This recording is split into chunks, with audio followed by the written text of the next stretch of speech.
ओम शांति। आज 4 जून 2023 अव्यक्त रिवाइज महावाक्य में 31 दिसंबर 1994 यानी वर्ष का आखिरी दिन, नए वर्ष का आह्वान और पुराने वर्ष की विदाई। तो बाबा अपने बच्चों से नव वर्ष की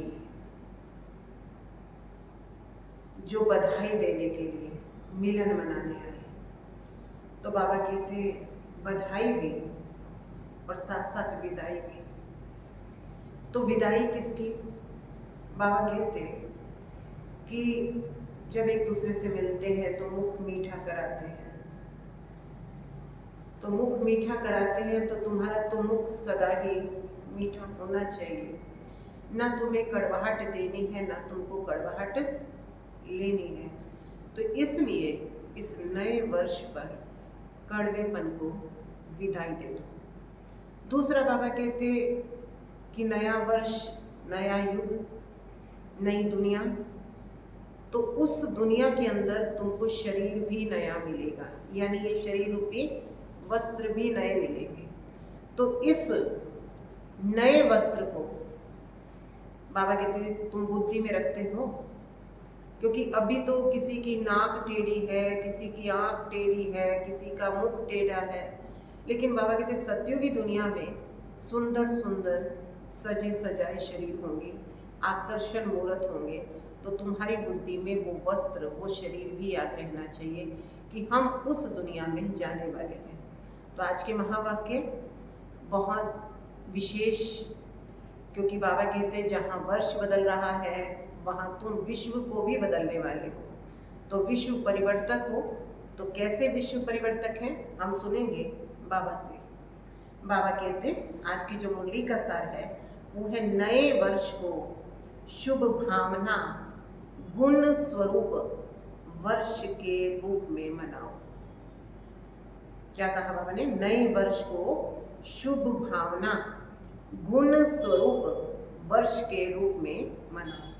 आज नवयुग रचता बाप दादा अपने नवयुग राज्य अधिकारी बच्चों को देख रहे हैं। नव वर्ष को देखकर अपना नवयुग याद आता है। नवयुग के आगे ये नया वर्ष कोई बड़ी बात नहीं है। जिस नवयुग में हर वस्तु, हर व्यक्ति, प्रकृति सब नई है। नया वर्ष जब शुरू होता है तो पुरानी वस्तु व व्यक्ति के पुराने स्वभाव, संस्कार, चाल चलन कुछ नए होते हैं, कुछ पुराने होते हैं। लेकिन आपके नवयुग में पुराने का नाम निशान ही नहीं है। व्यक्ति भी नया, अर्थात सतो प्रधान है। प्रकृति भी सतो प्रधान अर्थात नई है। प्रकृति में भी आज कल जैसा पुरानापन नहीं होगा। अब अपन नए युग की विशेषता बता रहे हैं। व्यक्ति भी नया और प्रकृति भी नई। तो नव युग की मुबारक के साथ साथ नव वर्ष की भी मुबारक। आज विशेष नया वर्ष मनाने के उमंग उत्साह से खुशी खुशी सभी पहुंच गए हैं। तो बाप दादा भी दिल से, दिल की दुआओं सहित नव युग की और नए वर्ष की डबल मुबारक देते हैं।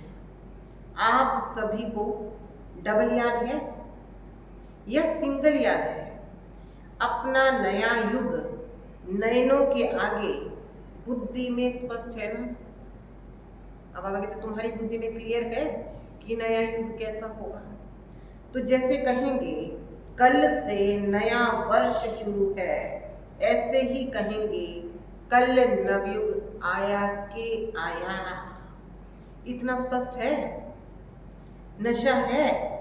सभी नवयुग के राज्य अधिकारी हो, सभी राजा बनेंगे। प्रजा बनाई है। अब राजा बनेंगे तो सभी हाँ भर देते हैं, लेकिन पूछ रहा है बाबा प्रजा बनाई है। आप सब तो राजा हो, लेकिन राज्य किस पर करोगे? अपने ऊपर। तो बाप दादा नवयुग और नव वर्ष डबल देख रहे हैं। कल की बात है ना, वो भी कल और ये भी कल की बात है। बाबा कहते फिर नवयुग होगा, अपने नवयुग की ड्रेस, नए युग की ड्रेस यानी शरीर सामने दिखाई देता है, बस पुरानी ड्रेस छोड़ेंगे और नई ड्रेस धारण करेंगे। तो वो ड्रेस अच्छी, चमकीली, सुंदर है ना। अभी तो देखो हर व्यक्ति में कोई ना कोई नुक्स होगा, कोई की नाक टेढ़ी होगी, किसी की आंख टेढ़ी होगी, किसी के होठ ऐसे होंगे, और नवयुग में सब नंबर 1। बाबा कहते हैं नवयुग में सब नंबर 1, हर कर्मेंद्री एक्यूरेट। तो ऐसी ड्रेस सामने खूंटी पर लगी हुई है ना, बस पहननी है। बाबा कहते बुद्धि में वो ड्रेस, वो शरीर, वो देवताई शरीर हमेशा स्मृति में रहना चाहिए कि बस अभी हमको पहनना है। तो बाबा कहते अपनी ड्रेस अच्छी पसंद है ना, देख रहे हो ना। बाप दादा सदैव जब हर एक बच्चे को देखते तो क्या देखते हैं? एक तो हर एक के मस्तक की चमकती हुई मणि, श्रेष्ठ आत्मा को देखते हैं, साथ साथ हर एक बच्चे के भाग्य की श्रेष्ठ लकीर को देखते हैं। हर एक का भाग्य कितना श्रेष्ठ है, सभी का भाग्य श्रेष्ठ है ना, कि किसी का मध्यम भी है, सभी 1 है ना, सेकंड थर्ड और आने वाले हैं ना, अच्छा है। दुनिया वाले कहते हैं आपके मुख में गुलाब, और बाप दादा कहते हैं आपके मुख में गुलाब जामुन। गुलाब जामुन सबको अच्छा लगता है ना। गुलाब जामुन या मिठाई खाने के लिए ही बाप दादा ने हर गुरुवार भोग रखा है। भोग में खुद भी खाते हैं, बाप दादा को भी स्वीकार कराते हो, घर में बनावे चाहे ना बनावे, लेकिन गुरुवार को तो मीठा मिलेगा ही। और जब भी खुशी का उत्सव होता है तो भी मुख मीठा कराते हैं।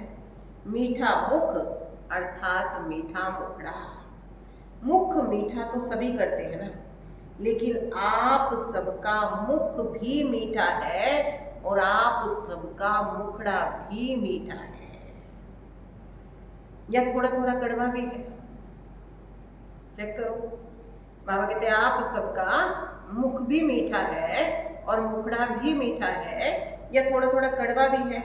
अगर एक लकीर भी कड़वेपन की हो, कभी कभी चेहरे पे कड़वाहट नजर आती है ना, इसलिए बाबा कहते हैं अगर एक लकीर भी कड़वे की हो तो आज वर्ष को विदाई देने के साथ साथ इस थोड़े से कड़वेपन को भी विदाई दे देना। विदाई देना आता है? पूछ रहा है बाबा, विदाई देना आता है या पास में रखना अच्छा लगता है, या विदाई देकर फिर बुला लोगे, फिर कहेंगे हम तो छोड़ना चाहते हैं लेकिन माया छोड़ती नहीं है। ऐसे तो नहीं कहेंगे हमने छोड़ दिया लेकिन माया आ गई, वहां जाकर फिर ऐसे पत्र लिखोगे क्या?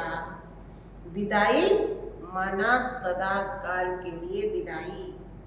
विदाई देने का अर्थ ही है फिर आने नहीं देना। किसकी विदाई करनी है? कड़वेपन की। विदाई देने का अर्थ ही है फिर आने नहीं देना, या कभी कभी आ जावे, कोई हर्जा नहीं ना। पूछ रहा बाबा, कभी कभी बुला ले। तो बाबा कहते क्योंकि पुराने संस्कार कईयों को बहुत अच्छे लगते हैं, आज कहेंगे कल से नहीं होगा। मान लेंगे गलती है तो कहेंगे, आज कहेंगे, कल से नहीं होगा, और परसों फिर परवश हो जाएंगे, तो उसको विदाई नहीं कहेंगे, विदाई देना भी सीखो। वर्ष को विदाई देना तो कॉमन बात है, लेकिन आप सबको अंश वंश सहित माया को विदाई देनी है। वर्ष को विदाई नहीं देना, बाबा कहते हैं किसको विदा देना है? माया को विदाई देना है, अंश मात्र भी ना रहे। कई बच्चे कहते हैं 75% तो फर्क पड़ गया है और भी पड़ जाएगा, लेकिन माया अंश से वंश बहुत जल्दी पैदा करती है। बाबा कहते हैं अगर थोड़ा सा भी है ना तो ज्यादा भी हो जाएगा, क्योंकि माया अंश से वंश बहुत जल्दी पैदा करती है।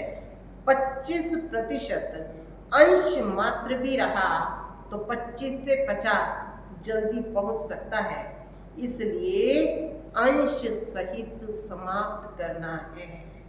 तो नए वर्ष में क्या करोगे? पुराने वर्ष को विदाई देने के साथ साथ माया के अंश को भी विदाई दे देना, और विदाई के साथ बधाई देते होना।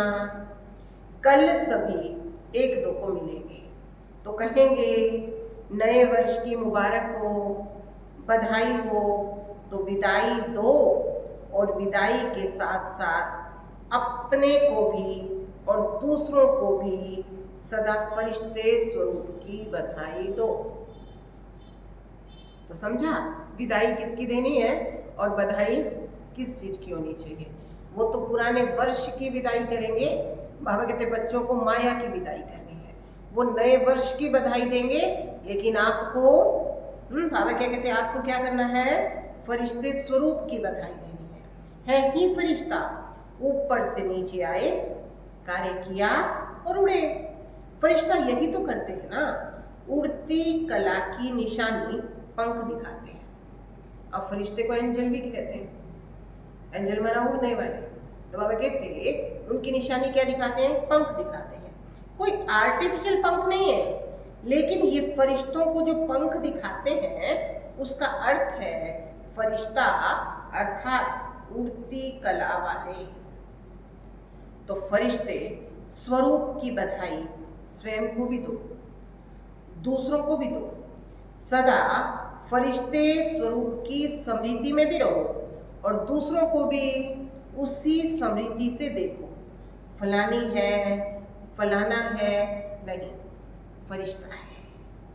ये फरिश्ता संदेश देने के निमित्त है, समझा? तो सभी को फरिश्ते स्वरूप की मुबारक दो। क्या कहा बाबा ने?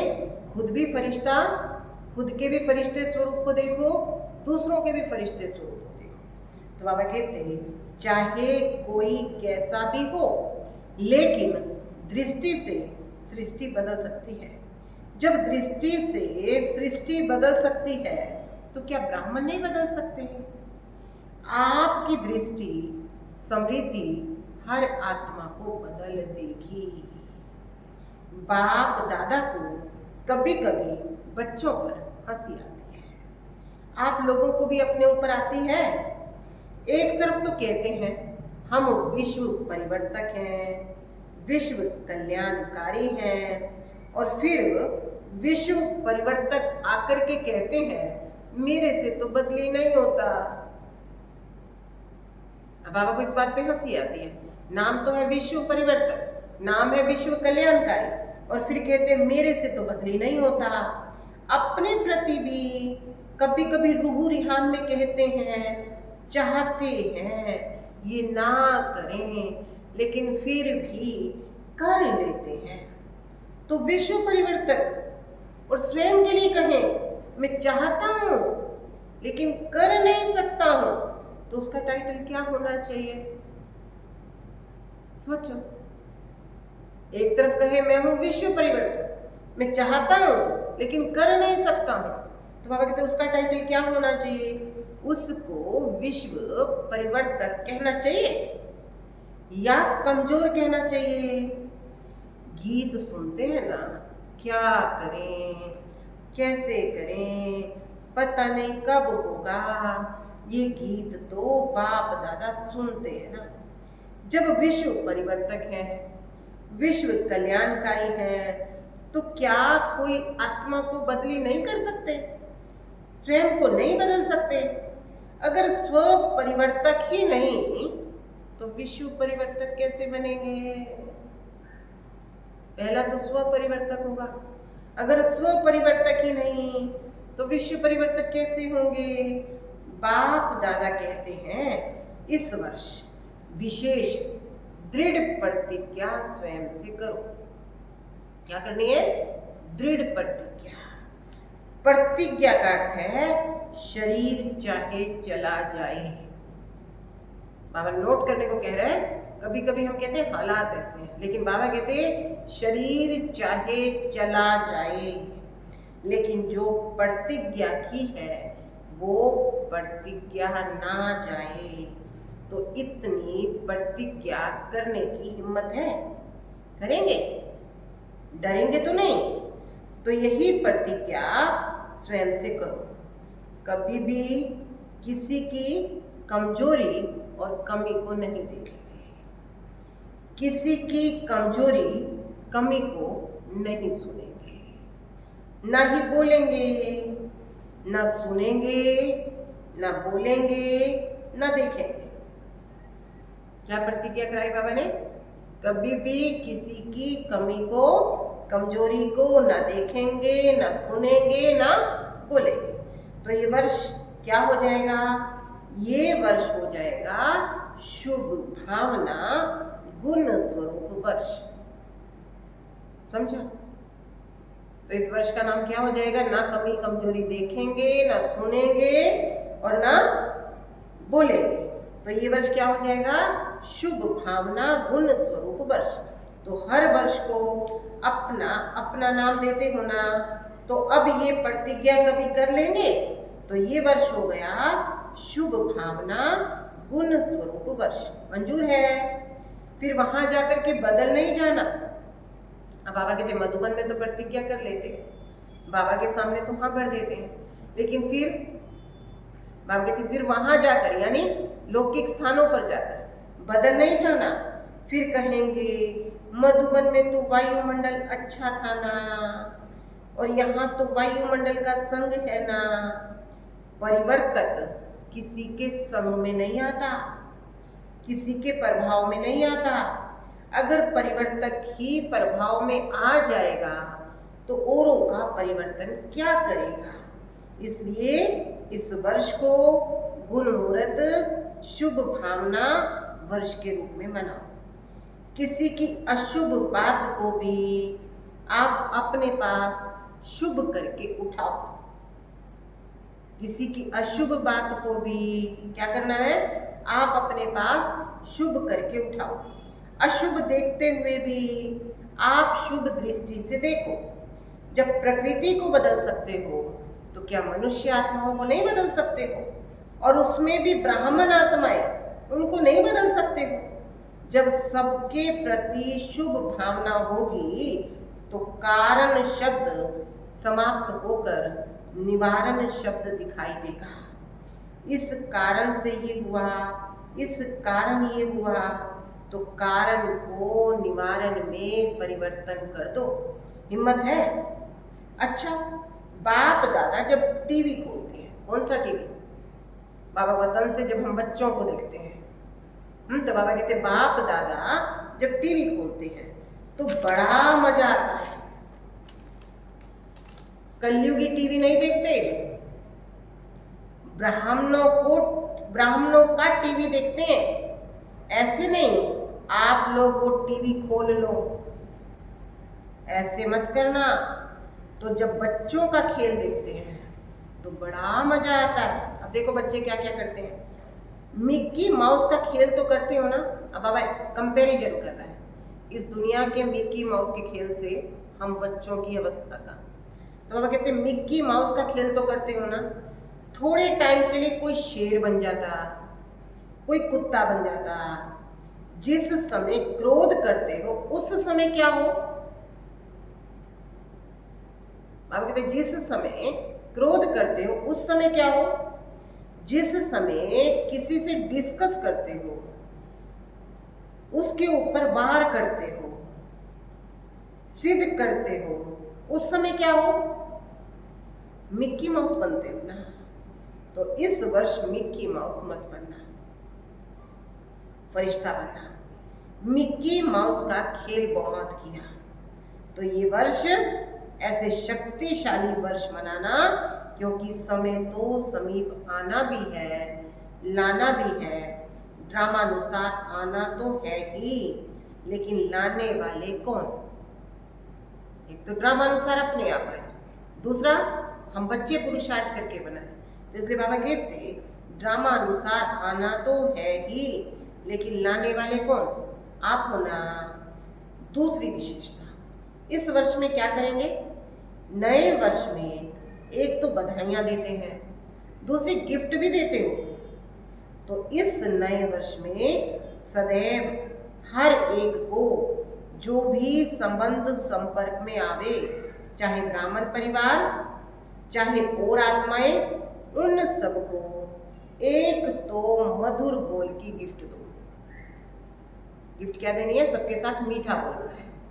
एक तो सबको मधुर बोल की गिफ्ट दो, स्नेह के बोल की सौगात दो। दूसरा, सदैव कोई ना कोई गुण की, शक्ति की सौगात दो। ये सौगात सेकंड में भी दे सकते हो। ऐसे नहीं कह सकते टाइम नहीं मिला, ना लेने वाले को टाइम था, ना देने वाले को टाइम था। लेकिन अगर आपकी श्रेष्ठ भावना, श्रेष्ठ कामना की वृत्ति है, तो सेकंड के संकल्प से, दृष्टि से, अपने दिल की मुस्कुराहट से सेकंड में भी किसी को बहुत कुछ दे सकते हो। जो भी आवे उसको गिफ्ट देनी है, खाली हाथ नहीं जावे। तो इतनी गिफ्ट आपके पास है कि 2 दिन देंगे तो खत्म हो जाएगी। सभी का स्टॉक भरपूर है कि कोई का स्टॉक थोड़ा कम हो गया है? जिसके पास कम है वो हाथ उठावे और कहते चेक करो। भगवान के घर में कोई आए और गिफ्ट ना लेकर जाए, खाली हाथ जाए, तो बाबा कहते आपके पास स्टॉक कम है क्या? अब देखो गिफ्ट क्या देना है। बाबा कहते जिसके पास कम हो वो हाथ उठा लो, भर देंगे। जिसके पास कमी हो वो चिट्ठी लिखकर जनक दादी जानकी को देना, वो क्लास करा देगी। जानकी दादी किस चीज पे क्लास कराएगी कि कौन सा गिफ्ट देना है और कैसे देना है। तो बाबा कहते जिसके पास कम हो वो चिट्ठी लिखकर जनक यानी दादी जानकी को देना, तो वो क्लास करा देगी। कमी तो रहनी नहीं चाहिए ना, दाता के बच्चे और कमी हो ये अच्छा नहीं है। इसलिए भरपूर होकर जाना, कमी को लेकर के मत जाना। वर्ष के साथ कमियों की भी विदाई दे करके जाना। ऐसे नहीं कि सिर्फ कल एक दिन ही गिफ्ट देना है, नहीं, सारा वर्ष सबको गिफ्ट बांटते जाओ। बिना गिफ्ट के कोई ना जाए तो कितना अच्छा लगेगा। अगर कोई आता है उसको छोटी सी प्यार सी गिफ्ट दे दो तो कितना खुश होता है। अब स्थूल में भी बाबा के घर से अगर कोई छोटी सी भी गिफ्ट मिलती है तो बाबा कहते तो कितना खुश होता है, कितना अच्छा लगता है। अगर कोई आता है उसको छोटी सी प्यार से गिफ्ट दे दो तो कितना खुश होता है। चीज को नहीं देखता, लेकिन गिफ्ट अर्थात स्नेह के स्वरूप को देखते हैं। गिफ्ट से कोई माला माल नहीं होते, लेकिन स्नेह से माला माल हो जाते हैं। तो स्नेह देना और स्नेह लेना, समझा? कौन सा स्टॉक भरपूर होना चाहिए, कौन सा गिफ्ट देना है? स्नेह देना और स्नेह लेना। अगर कोई आपको स्नेह नहीं भी दे अगर कोई आपको सने नहीं भी दे तो भी आप ले लेना। लेना आएगा कि शर्म करेंगे, कैसे लें? इस लेने में कोई हर्जा नहीं है। वो आप पर क्रोध करें और आप स्नेह के रूप में लेना, समझा? क्योंकि हम क्या करते हैं, सामने वाला क्रोध करता है तो हम कहते हैं फलाने ने मुझे क्रोध दिया, लेकिन बाबा कहते हैं उस क्रोध को भी किस में बदल दो? स्नेह में। कि सामने वाला क्रोध करे लेकिन आप स्नेह के रूप में ले लेना। आप विश्व परिवर्तक होना, तो विश्व परिवर्तक किसी के नेगेटिव को पॉजिटिव में नहीं बदल सकता। तो ये वर्ष सदा स्नेह देना और स्नेह लेना। ऐसे नहीं कहना कोई ने दिया ही नहीं, क्या करूं? वो दे या ना दे, आप ले लो। कुछ तो देगा ना, चलो नेगेटिव ही देगा, क्रोध ही देगा, बाबा कहते कुछ तो देगा ना। नेगेटिव दे या पॉजिटिव दे, कुछ तो देगा ना। लेकिन हे विश्व परिवर्तक, बाबा कहते कुछ तो देगा ना, चाहे वो नेगेटिव दे चाहे पॉजिटिव दे। लेकिन फिर बाबा बच्चों को समृद्धि दिला रहे हैं। हे विश्व परिवर्तक, आप नेगेटिव को पॉजिटिव में परिवर्तन कर लेना, समझा? इस वर्ष क्या करना है? अच्छा, डबल विदेशी क्या करेंगे? गिफ्ट देंगे, दाता बन गए, वाह, दातापन की मुबारक हो। बाप दादा रोज बच्चों की एक बात देखते हैं, कौन सी? कि ये मैं और मेरा परेशान कर देता है। कभी तो मेरा आ जाता है, कभी मैं आ जाता है, जो बीच बीच में परेशान करता है। तो जब वर्ष परिवर्तन हो रहा है तो इस मैं और मेरे को भी परिवर्तन कर दो। शब्द भले मैं बोलो, लेकिन मैं कौन?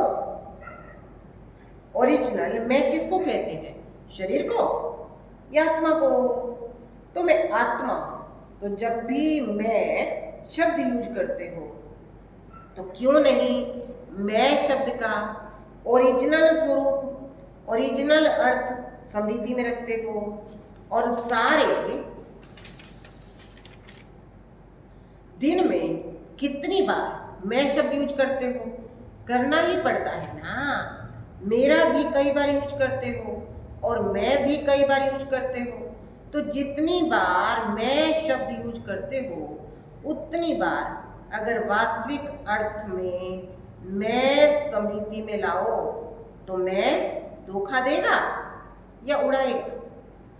बाबा कहते जब मैं शब्द यूज कर रहे हो तो ओरिजिनल स्वरूप समृद्धि में लाओ, आत्मिक स्वरूप समृद्धि में लाओ। तो बताओ मैं क्या करेगा? धोखा देगा या उड़ाएगा?